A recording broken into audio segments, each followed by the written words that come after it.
Peut être un bénéfice pour les heures de Jérusalem, 7h heure de Paris. C'est l'heure du premier journal d'information ce matin sur Studio Qualita relié sur les ondes de Radio J à Paris.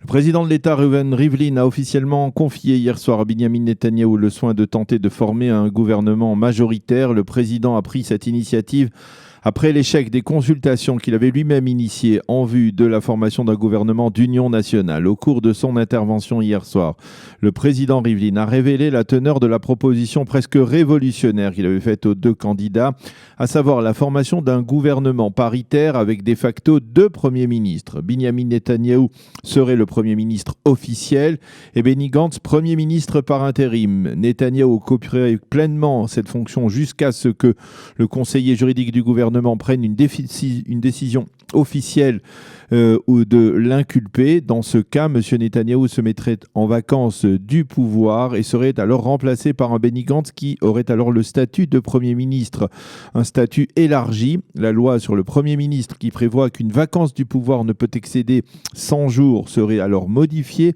afin de permettre à Benny Gantz de rester Premier ministre jusqu'à ce que la justice tranche dans les affaires de Benyamin Netanyahou. La solution originale de Reuven Rivlin aurait été acceptée même partiellement par Benyamin Netanyahou, mais rejetée par Benny Gantz.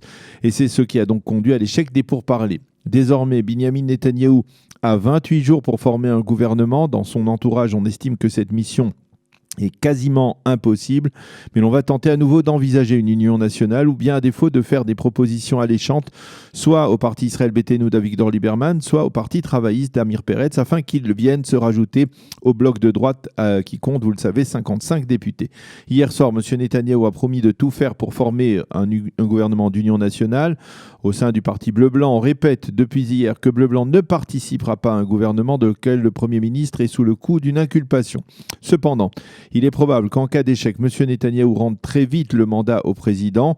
Celui-ci pourrait alors le confier à Benny Gantz, qui lui aussi n'a pas de véritable option de gouvernement. Et donc, dans une telle hypothèse, la loi prévoit que le président Rivlin se tourne alors vers la Knesset, afin que celle-ci se choisisse un candidat qui aurait une chance de former une coalition majoritaire de 61 députés.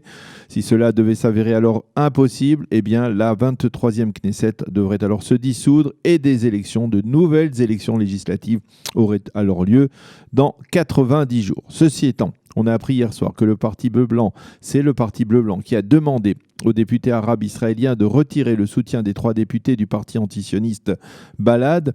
Et non, les députés arabes eux-mêmes qui ont pris cette initiative à Bleu-Blanc, on voulait à tout prix que Benny Gantz ne soit pas le premier à être sollicité par le président Rivlin pour former la coalition gouvernementale. Et c'est effectivement ce qui s'est passé puisque Benny Gantz n'avait que 54 soutiens, 54 députés qui l'ont soutenu contre 55 pour Benyamin Netanyahou. Enfin, il faut souligner que c'est hier soir, 8 jours après la fin des élections, que le président de la commission électorale centrale, le juge Hanan Meltzer, a remis au président Rivlin les résultats définitifs des élections du 17 septembre.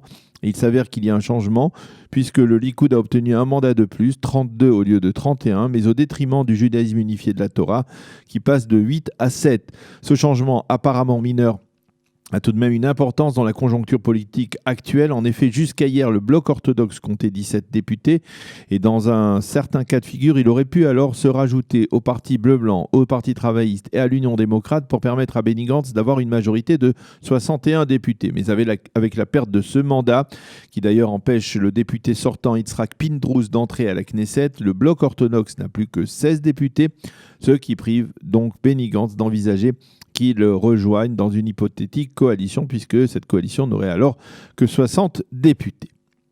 Un attentat s'est produit hier après-midi dans la région de Modi'in. Une jeune femme orthodoxe a été blessée de plusieurs coups de couteau par un jeune Palestinien de 14 ans qui l'a agressé à l'arrêt de bus du carrefour de Maccabim. L'agresseur a été maîtrisé par les personnes présentes et par un officier de police des gardes-frontières. La jeune victime a été conduite à l'hôpital Shiba de Tel HaShomer. La météo pour terminer, le temps sera ensoleillé et plus chaud sur l'ensemble du territoire israélien. Il fera aujourd'hui 29 degrés à Jérusalem, 30 à Jérusalem, 29 à Tel Aviv et 28 degrés à Eilat. C'est la fin de ce premier journal d'information sur Studio Québec.